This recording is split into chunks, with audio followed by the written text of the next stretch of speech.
Excuse me, sir. You touch my titty. No. You touch my titty. Oh, sorry, really. I'm sorry. This nigga touched my titty. You like it? No. You like it? You people are so homophobic here. You can touch my titty. You touch my titty. People are so homophobic. Yeah. So, I spoke to someone who brought up Eric Sermon. And I notice I see Eric Sermon sometimes, you know, I follow him. We should talk to him. Move that. Fix that. We should talk to Eric today, if we can. I have to call him. Where's my phone? After the Hip Hop Museum, after we spoke to Rocky from the Hip Hop Museum and Common, I thought about all the great stars of hip hop who haven't been celebrated properly. And so I'm so happy they're building the Hip Hop Museum, because then there's a vehicle. All of them started. This has to start live. This is Gary's. It's live now. Facebook, right? Yep. So Facebook, I was just saying that we're celebrating these hip hop museum, these artists in the Hip Hop Museum. It just broke ground, 55,000 square feet. I know LL Cool J's involved. I know a lot of artists are involved. I'm involved. Leo Cohen had a meeting with them a couple days ago. He's involved. Kevin Liles joined the board. So we're going to build our own museum. And I think legacy was not important to me, but recently it's just grabbed me that it's important. Young people know, especially young people who study art. I have my art foundation fundraiser coming up. And so I think it's important that we celebrate art and appreciate art. And these poets, these beautiful poets and songwriters and artists inspire young people, and they need something to suck them in, because creativity is the father of everything. Yogananda, the great teacher, said the imagination was God itself. The imagination. And that as you imagine the truth and have faith in it, it comes to truth, comes to realization. And that you can never fail until you quit. So keeping your head down and imagining whatever it is that you want to create is a step before you actually create it. So I want to see if I can find Eric Sermon. He said he's going to... There he is. That's easy. About this thing, this man, this beautiful man. You'll see when you see his smile. There he is. Wow, you have aged a second. He's the same nigga. What's up, What up?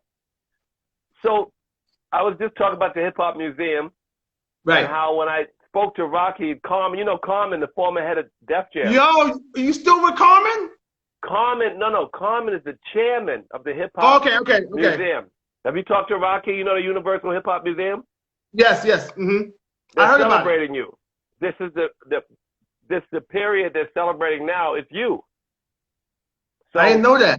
I know you didn't know that. I didn't think you knew that. No. So they're building a 55,000 foot museum. Okay. And it's going to be in the Bronx. And it just broke ground.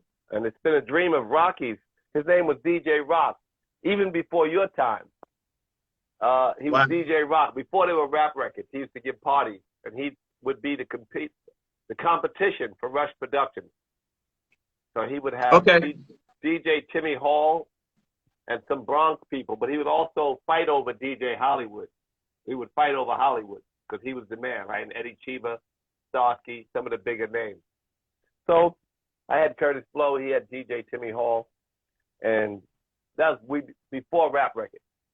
So anyway, he decided to build a museum, and he's celebrating you. So today I want to talk to you and celebrate you too. Right. Because it's so much you've done that people don't know. They just know Eric Sermon and EPMD, and even then, they don't know all the great records you made. Right. Tell me how your first, the Green-Eyed Bandit, tell me your first record and how it came to be. Well, our first record was I'm giving this out. This is my first time giving this information.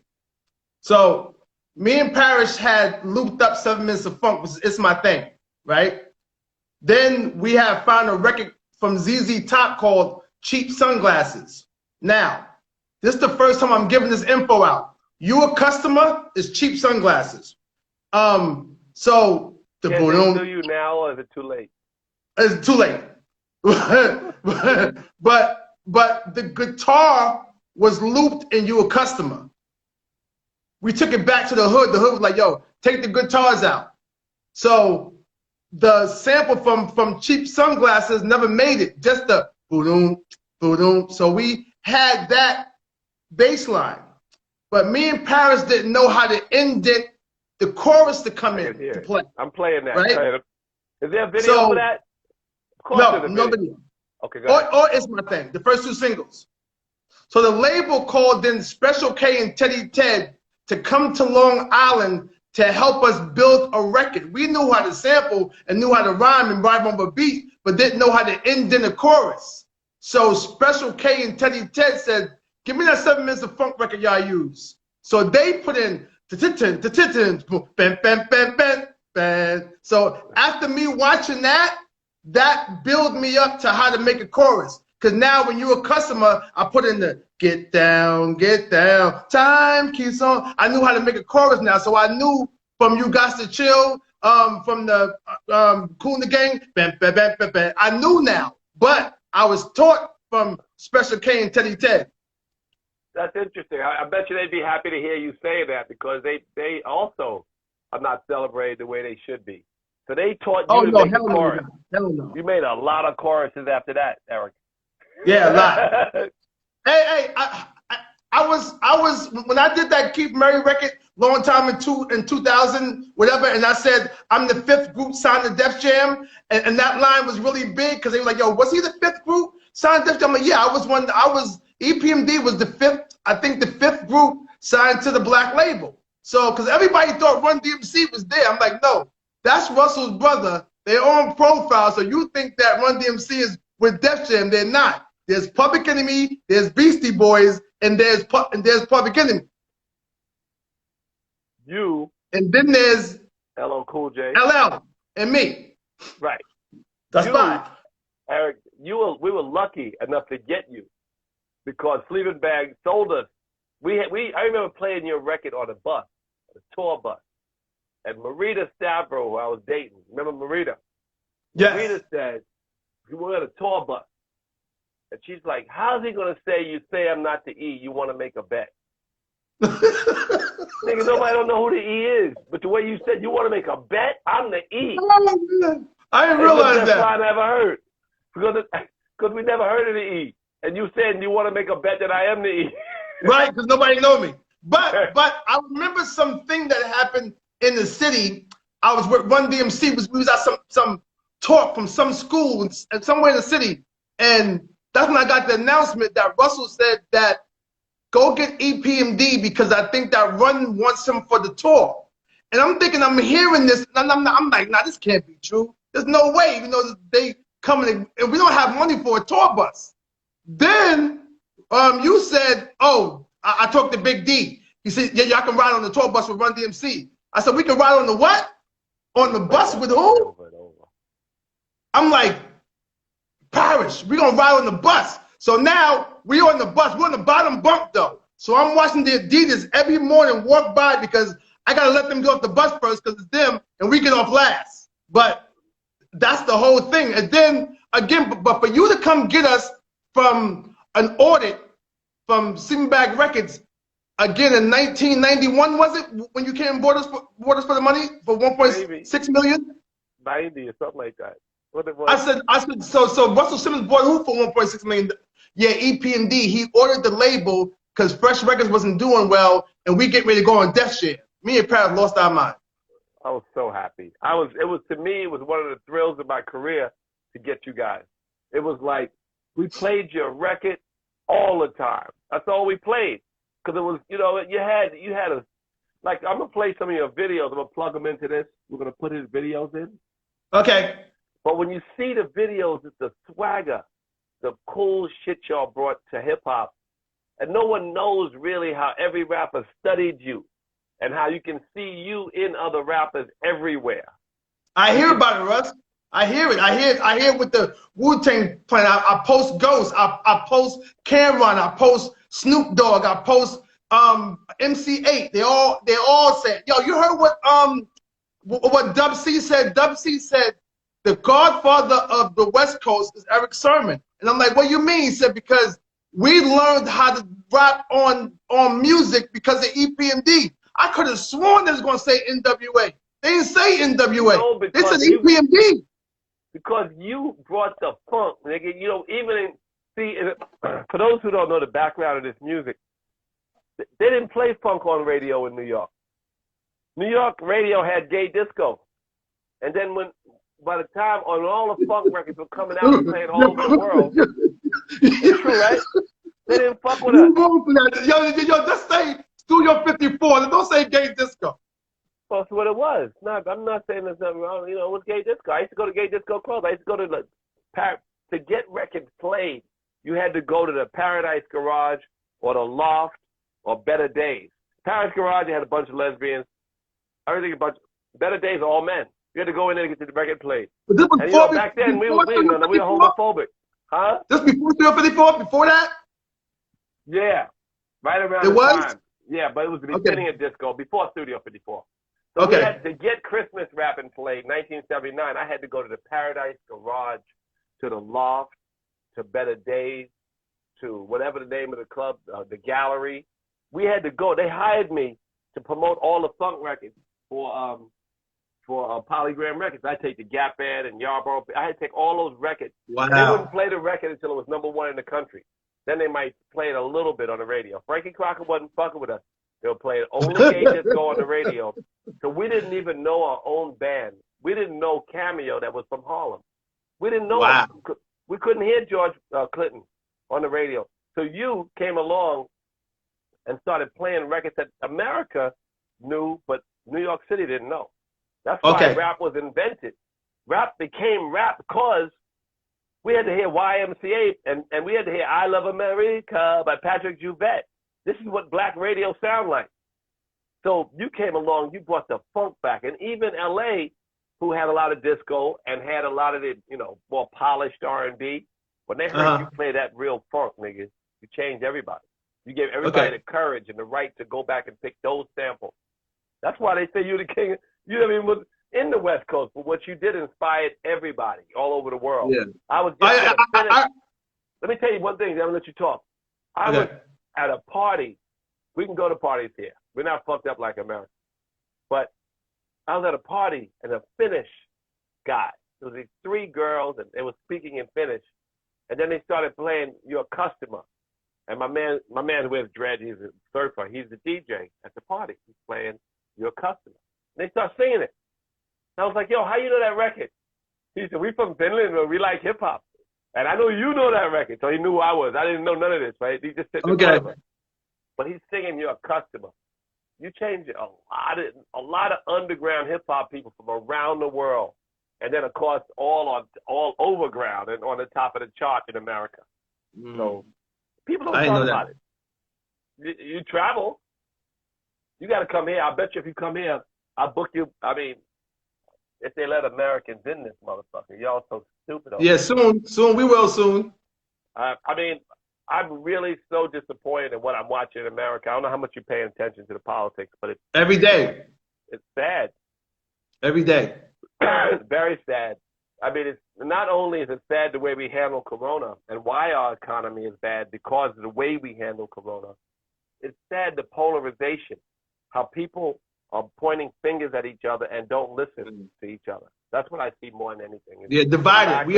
We are half and half divided. This country, America is divided down the middle, in the 50-50, and it's sad as hell. For one side to be one side. Nobody. People are getting into fights in marriages with husband and wives because their husband likes Trump and the wife likes Biden. It's crazy. All day long. We don't listen. We don't listen. We got to listen. I mean, that's what they say progressive. Like, for instance, I do like Biden, and I like some of the more progressive candidates than even him. But Right. you're not progressive if you don't listen. Right. Listening is that's what open-minded. So you hear. Right. I got a lot of friends who voted for Trump, and they remain my friends. One for tax reasons, one because they're Jewish and they like the way he treats Israel. Yeah. One because they think he's just a good CEO, no matter what a dick he is. They don't all have to subscribe to his racism. One, first of all, we know Trump for 35 years. I introduced him to his black girlfriend that he almost married. I know he wouldn't denounce his followers, but he wasn't racist. He just wouldn't denounce his followers. And I think that's horrible, and anybody who knows that racism should be a deal breaker knows that he should have. But just listening would have given us a chance to really, be able. I'm not saying what he's doing now is so bad. I don't know what your opinion is. Tell me what you're thinking. No, I really think that is really bad, because no matter what, at the end of the day, this country is more divided than we ever saw it. Even if it was racist, we ain't see it this bad. We see it with him. That's for sure. You know what I'm saying? He'll be out soon. But I think he may become a problem later. He might still be a problem because so many people, like that march yesterday we saw. Let's get off politics. I want to talk about your first. It's funny. I was thinking about crossover. Crossover. Oh, hold up! No, don't tell the story. Let me tell the crossover story. Okay. Please, America. Russell Simmons rarely talks about his artist and what his artist is doing. You kind of let us be free, and we come in and you let us. Okay, I fucks with that. That's what I know you for. We came in with a song called "Don't Play You, Play the Next Man." You probably remember this, but me and Paris about this every day. The first time we listened, we brought this record in as a part 2 to Gold Digger. Like, Gold Digger was a hit. We're going to come back with this single. So all the fans watching, we bringing this single to Russell. And Russell Simmons told me to my face, never argued at me, never screamed at me in his life. He told me in Paris, if you drop that record, your career is over. So I'm like, yes. You was the reason why I went back home and made Crossover. There's 2 records I made on that album that was last. I made Crossover and I had Headbanger for Ice Cube. I didn't get it for Cube. I was too late for his album. Those are the 2 last records I made. I made Crossover last. You told me in Paris in our face, no matter how mad me in Paris was, if you drop that record, your career's over. I went home the next day and made Crossover. Well, let me tell you another side of it. You and I think third base made Pop Goes the Weasel. And it was a time when Def Jam didn't give a fuck about crossing over, and we kind of laughed at those who went beyond the call of duty to try to cross over. Those who did, made records that weren't like their true self just so they can get crossover. Because, there was Vanilla Ice, there was these songs coming out, and they were big. But you realize those people aren't in the hip-hop museum. You are, because you are honest. So you make a record about suckers crossing over, and it crosses over. I know, that's crazy. That's crazy. And around that same time, that's when Third Base made Pop Goes the Weasel, making fun of crossover artists, and they had their first crossover record, their only.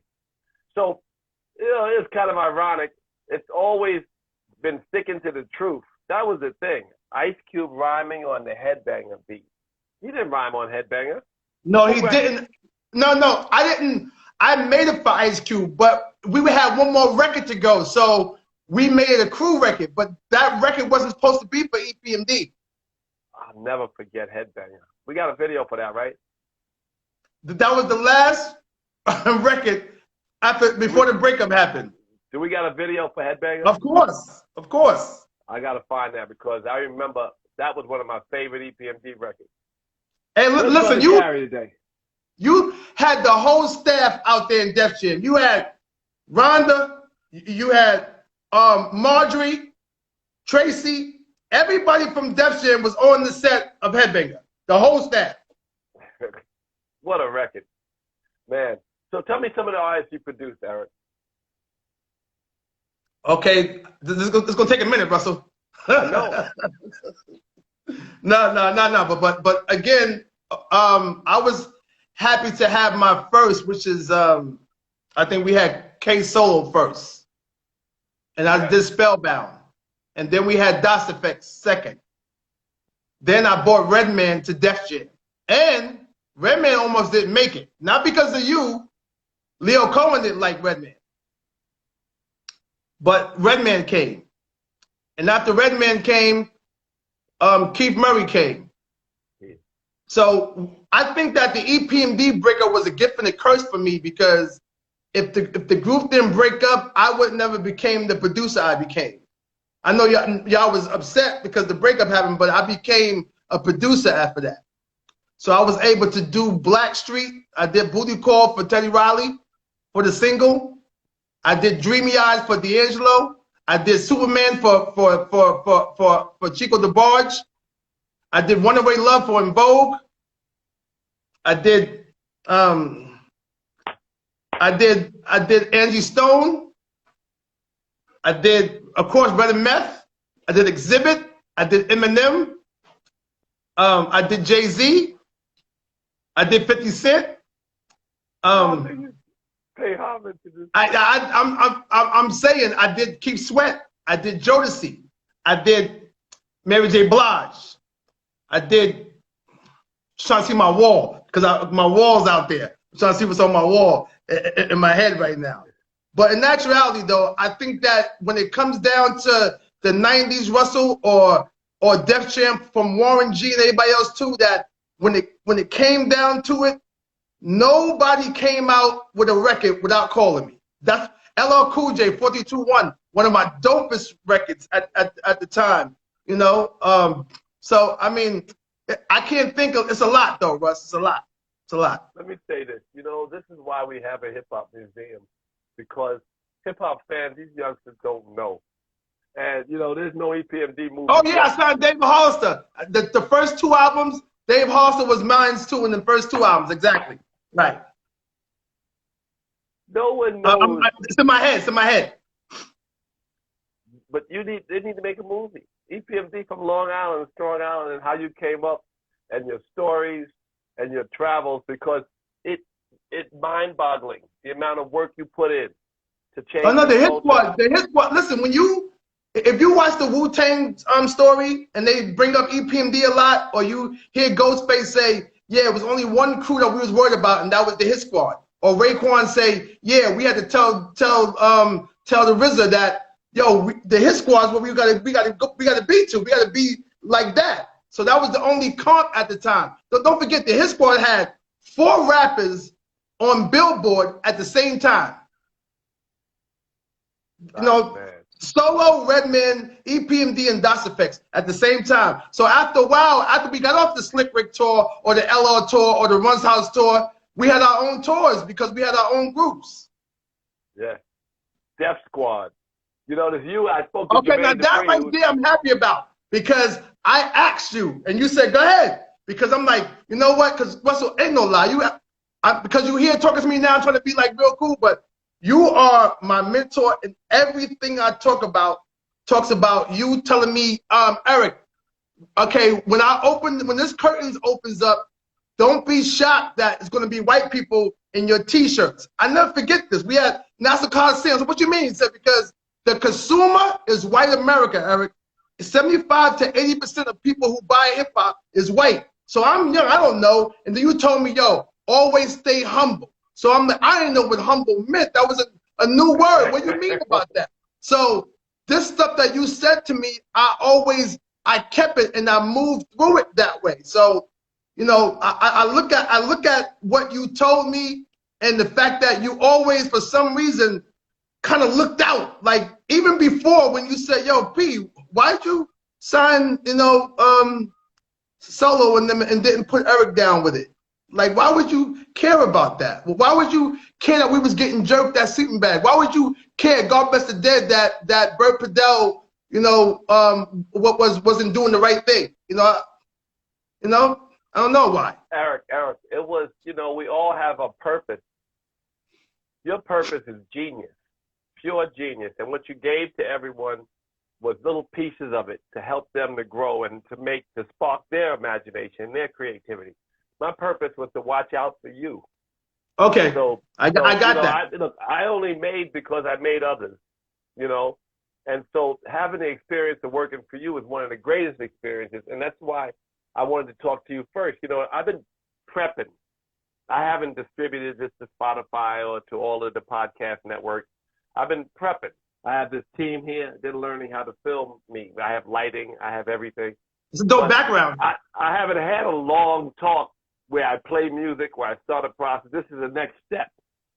This is a Eric Sermon show, right? And I'm going to go back and get Chuck. We talked for a little while, and Chuck started talking. That's what made me think also. It's like this. Yeah, what's that? I forgot. Like, wow, all the things he's telling me, the stories, and he has so many stories to tell, just like you. So the Hip Hop Museum has sparked me to want to do this. And then looking at your face, I love to see that you look so young. I'm going to tell you, recently, I was at the Stars premiere in New York. Okay. Niggas think I don't come back. I come back all the time. I still want to come back here, COVID ass now. But I come back to America all the time. You know that. I built this house here and a yoga school for 35 people. 35 bedrooms. Right. I'm building a rejuvenation resort. And I'm on an agency that works all over the world. We have 13 offices in 11 countries, mostly in East Asia. So I'm old every time. My kids were here for a month. And I'm buying a house. I saw that one with your daughter. Y'all was going jet skiing or something. Yeah, my daughter learned to surf. Yeah, surfing. Yeah, surfing. My old ass, I stood up on a surfboard. That's a lot, nigga. You know, I'm 104. I stood up on a surfboard. But you're in shape though, so you really 40 years old. Well, what I want is my goal is to start to build up a new consciousness in black people so they don't, because COVID is killing people. And if I can get people to change their diet, because the number one cause of their death is not COVID, it's their diet. The number one cause is animal products. And I'm going to prove that step by step in this book. And it's going to give people a lifestyle to prevent them. They asked the vice president, why are Americans dying at a greater rate than everybody else because of COVID? And he ain't answered. Because of the poison you put in the food. Because America has, say there's 2,000 contaminants that are banned in Europe, 1,800 of them are okay in America. If you look at your Doritos bag, nasty-ass Doritos, and you read what's in the ingredients in America, and then you get a nasty-ass Doritos bag in Australia and you read it, it has whole different, way, way, way different ingredients. Your KFC is not the KFC they sell here. Even in Indonesia, nowhere poisons you like America. And then the meat product itself is a heart clogging. The cheese is heart clogging, artery clogging, and it's just a setup. The hypertension, the diabetes, all of that is a product of animal products. And I'm going to teach people with this book, and then I'm going to have programs. I'm going to try to make my last chapter of my life about helping people to live longer. So, and be happier. Because, you know, when you get old, you start bending over. You got friends bent over already. Right. Niggas are bent over. It's like, no, man, you want to sit up and you want to, last a few more years and be happy while you're walking around out this bitch. You don't want to disappear. Is that why you kind of back Kamala Harris by saying that she said that meat was poisoning everybody? She said that meat was poisoning the planet. And okay. I think the backing for Kamala Harris in this case is to protect her, because that's a $1 trillion industry. When she said that the prosecutors should be free, the prosecutors being free means that they can, instead of the police union controlling them, then they will prosecute bad cops. Right now, they're afraid. If a prosecutor puts you in jail, they get a feather in their cap. Okay. But if a prosecutor puts a policeman in jail, they get fired. They lose their job in most cases. So we need to get them free from the power of the police union. And Kamala Harris supports that, which is a very, very scary thing to support, because they're after her. The most powerful union in America, one of them is the police union for sure. Okay. And they can destroy you. And also the meat industry, I know they've attacked me in many ways, but I continue to attack them. And right now we have this way that people can destroy each other from pointing fingers. Never was that way in America. They can make up a story. It could be 35 years old. They point you, and then they write it. And then you're suddenly the press. Yeah.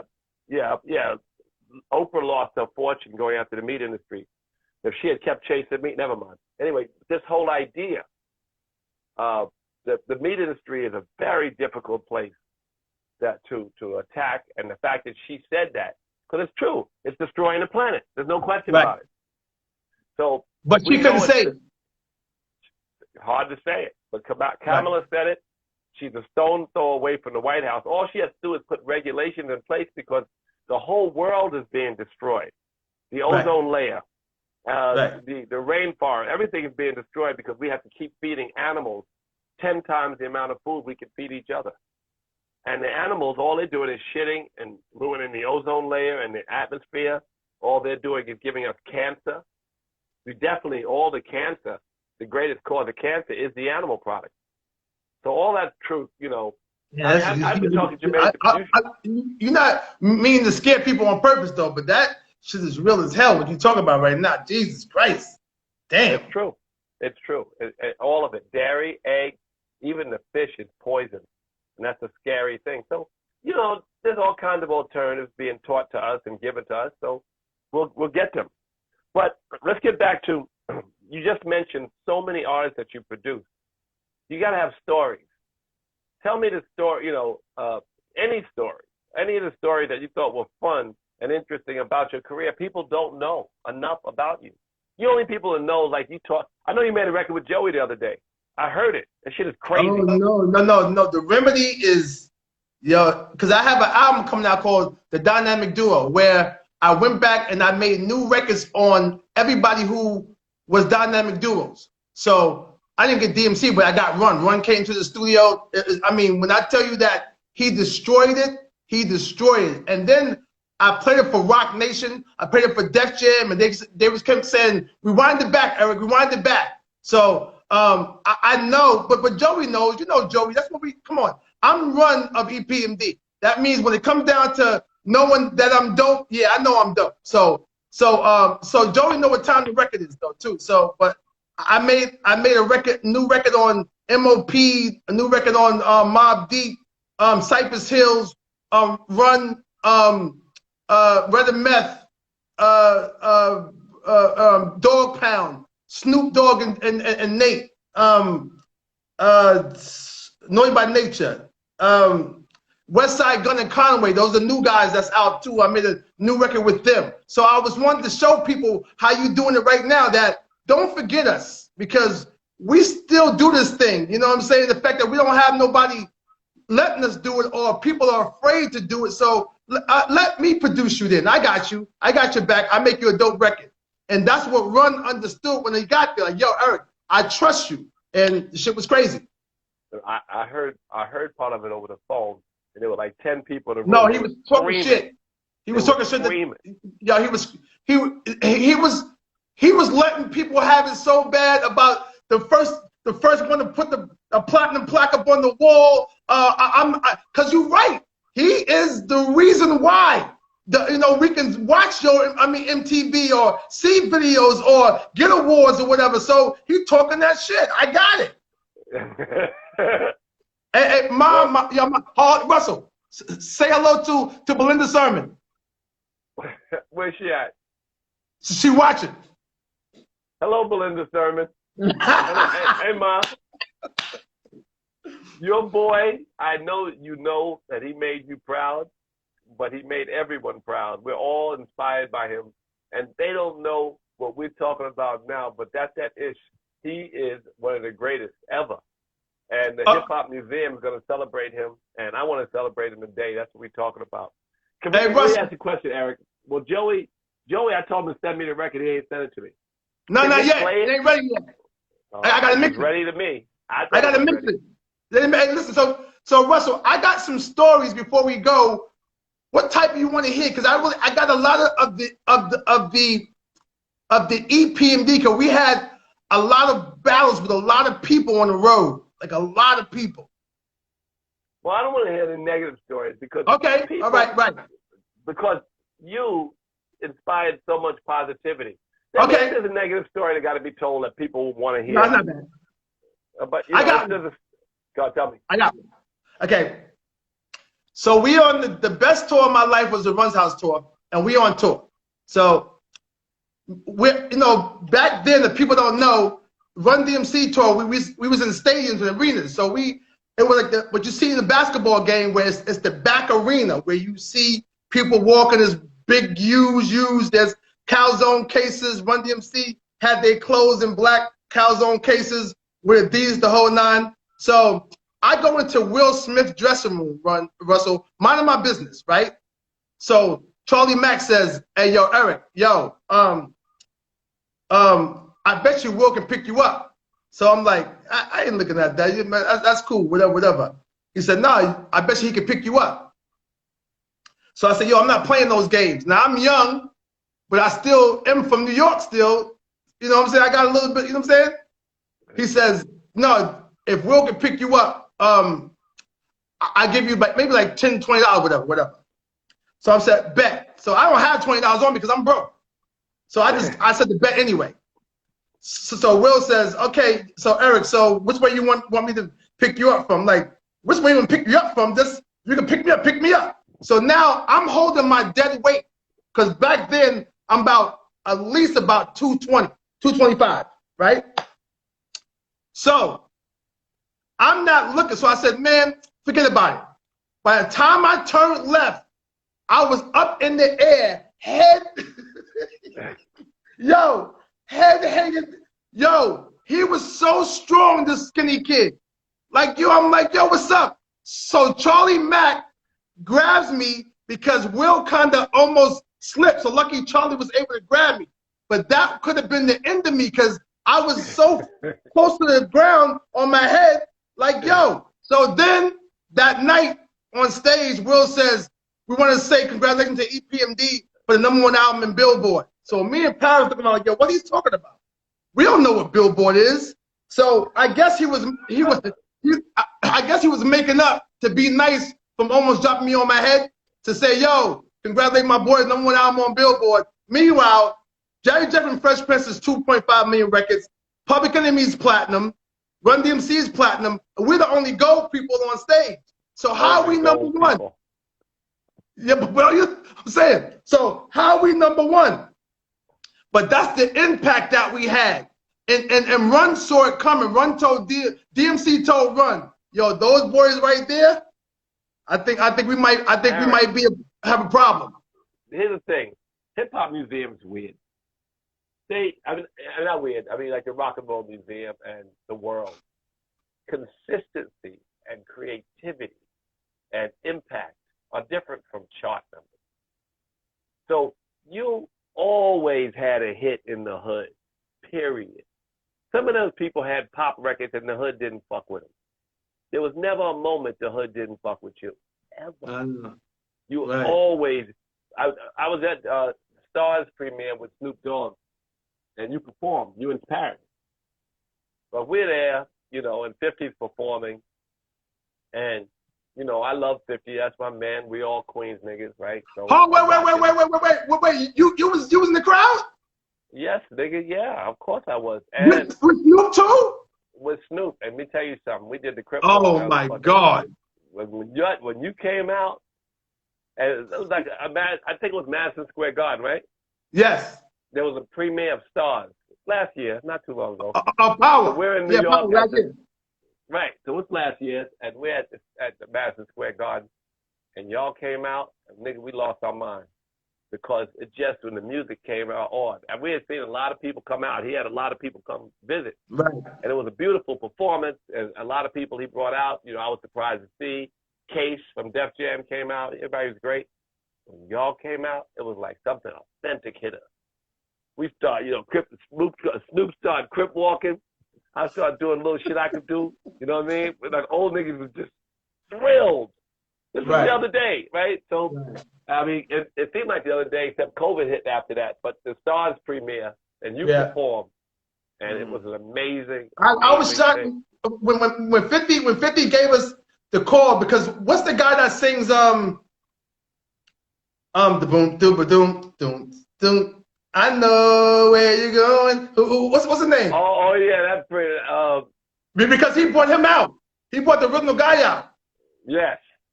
And it was keep rising to it. He brought him out. It was beautiful. That whole thing. He went back. So when I asked him, age. Yes, when I asked him, he did. So when I asked him, "Yo, why did you pick that song?" He said, "Because these songs are in my playlist." So when I play my records, I played this. I said, out of all the EPMD songs, you play this one? He said, yeah, this one I play. Well, anyway, it was a great night, and what stuck in my head from the premiere, I don't remember what episodes we saw. I watched Stars. I mean, I don't watch Stars. I watch 50 shows, and you know, I don't dislike Stars, but 50, you know, his shows, the 2 shows he got is so.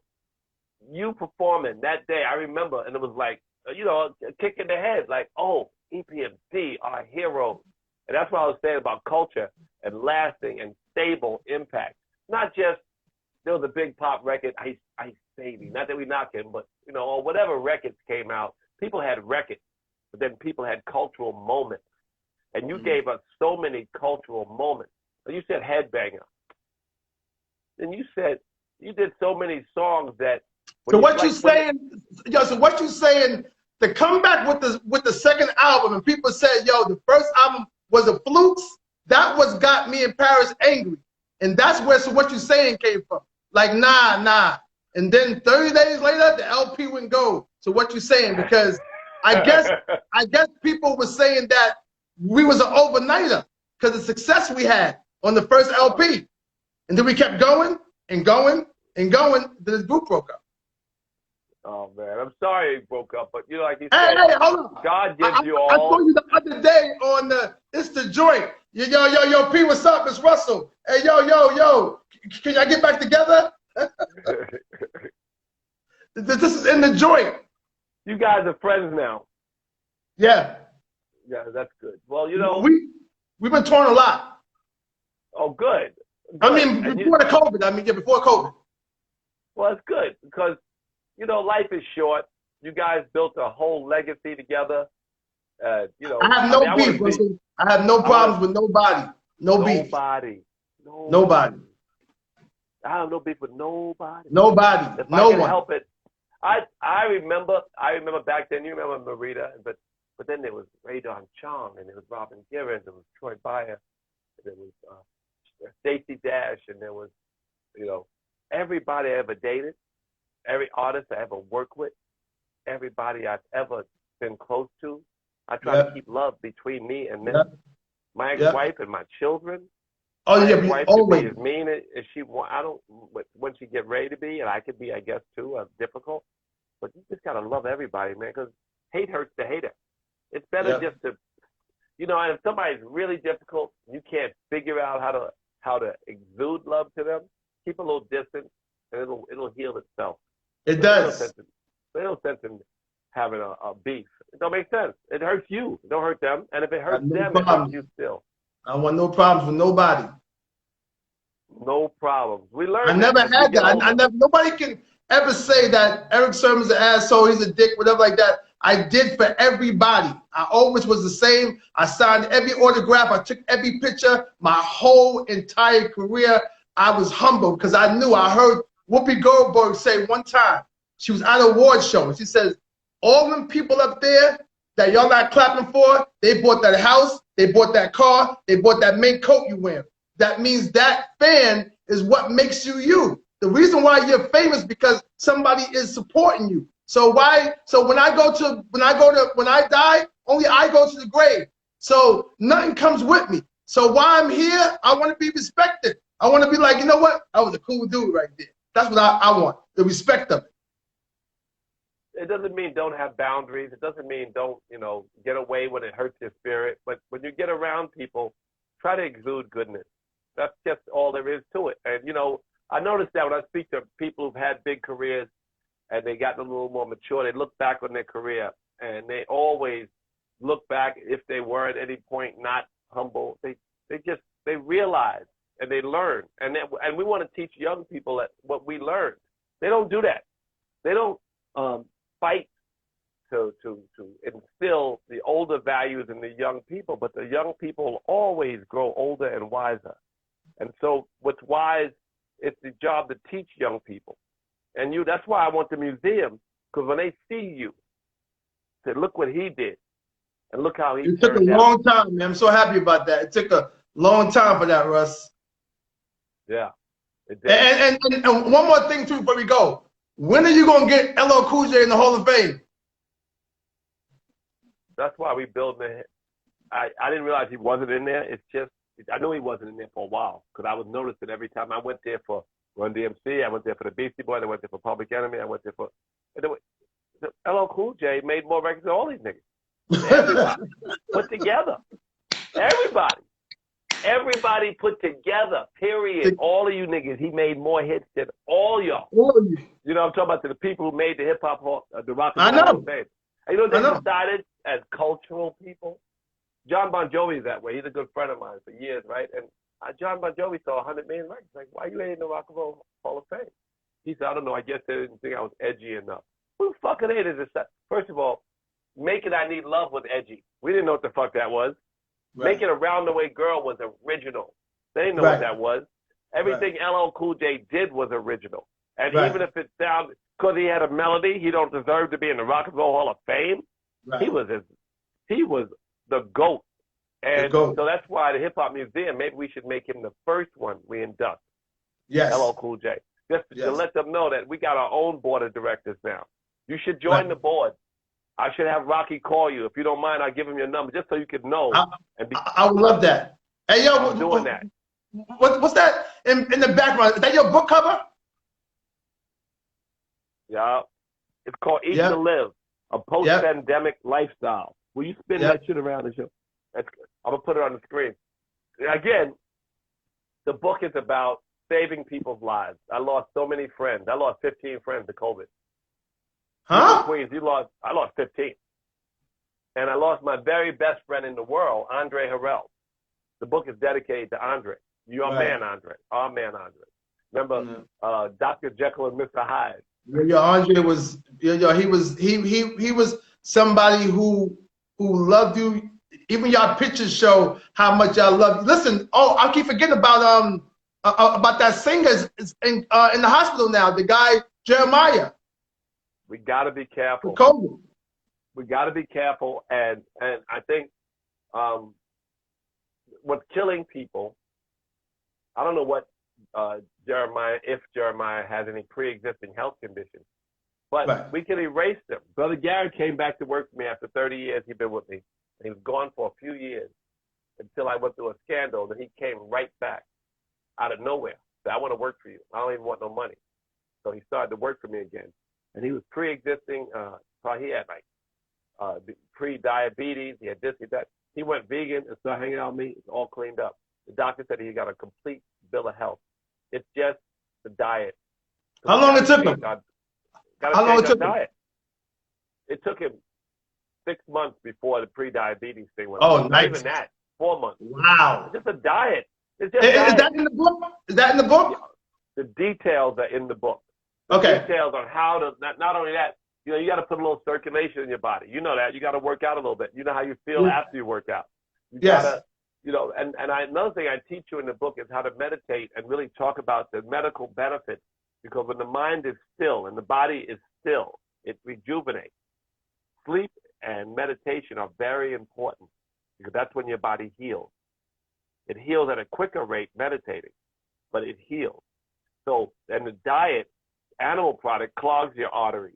It destroys all your the circulation in your blood vessels, in even the nadis, the little tiny nervous system, and it destroys. It gives you hypertension, but it also gives you dementia. It clogs everything, and there's no reason for it. I mean, I'm 140, Eric. I don't want to be like my friends. You got friends that don't look so good. You look great.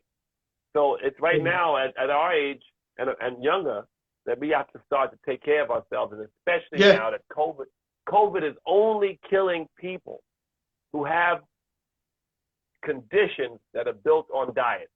Every person can protect themselves from COVID, and they never talk about health. They keep talking about medicine. Medicine is food. So that's what the book's about. Okay. All right. Anyway, Eric, I'm glad I'm going to yoga. I love you, man. I'm so happy. I'm going to play your music and everything, so I don't know how long this session is going to be. But what it doesn't matter. Do 2 parts, like you said. Do 2 parts. 2 parts. 2 parts. I want to play a lot of your music. What song should I play? What's your favorite song? You don't have a song. I want you to play You Got to Chill. You got to chill. I want you to play Strictly Business because Rick Rubin picked that as the number 22 hip hop record of all time. Strictly Business. I want you to play Me and Marvin Gaye, Just Like Music. I play Just Like Music in my yoga classes. Go ahead. Okay. Play Headbanger. Play Headbanger. All right. And play How High by Red and Meth. And How High by Red and Meth. Right? And so we're gonna play those videos, you know, and then we're gonna come back and forth to the talk. And hey Russell, thank you. You changed my life, B. I love you for that. Eric, I love you, man, and you changed my life. You don't know how much you affected my life. So thank you for taking the time. All right, people. Love you. Peace. Peace. See, when you're lucky, you have friends that last a lifetime. God has blessed me to have friends and people who I've done business with who I still can collaborate with. You know, in life, make sure that your business relationships and your love for people is thorough and truthful, and that you don't do unfair deals that they look back on and judge. Give everybody their fair shake, and then God will give you a fair shake. This is a fact. That's a fact. Other shit is bullshit. You don't need short-term gain. God gives you long-term happiness when you do things for people and trust in people. And in the universe, if you give the universe what it deserves, it will give you what you pray for. So thank you, and have a beautiful day. Thank you, guys.